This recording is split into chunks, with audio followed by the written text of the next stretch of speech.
Hi, I'm David. Let's look at this problem. We're given the limit as x approaches 4 of 3 times the quantity x minus 4 all over x squared minus 16.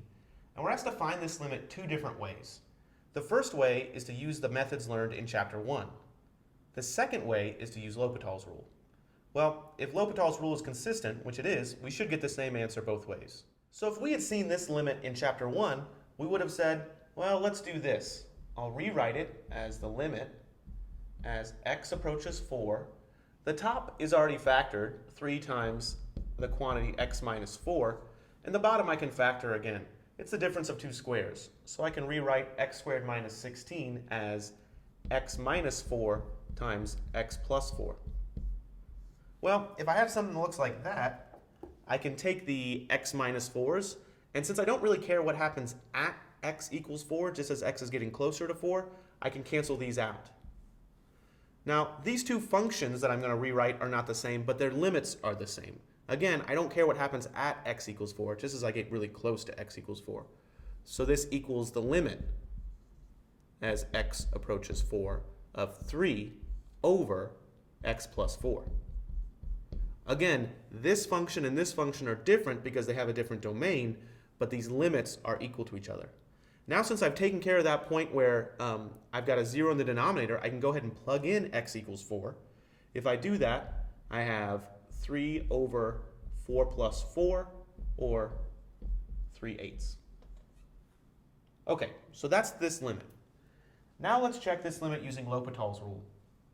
Lhopitals Rule tells us that if I have a limit that is an indeterminate form of 0 over 0, or plus or minus infinity over plus or minus infinity, then I can just take the derivative of the numerator and the denominator separately and rewrite my limit with that new numerator and denominator. Well, let's check the indeterminate form that we have here. If I were to plug in x equals 4 into this numerator, I'd have 3 times 0. That is definitely going to 0. What about in the denominator? If I plugged in the x equals 4 into the denominator, I'd have 4 squared, which is 16 minus 16. That's going to 0 as well. That's one of those special indeterminate forms where I can use Lhopitals Rule. So when I use Lhopitals Rule, I sometimes put an equal sign, and I make it a little longer, and then I put an L apostrophe H for L'Hopital. And I say that this limit is equal to this new limit. Now I cannot forget about my limit notation here. This equal sign is only true if I still have the limit there. But what Lhopitals Rule says is that I can just take the derivative of the numerator and the denominator separately and rewrite my limit.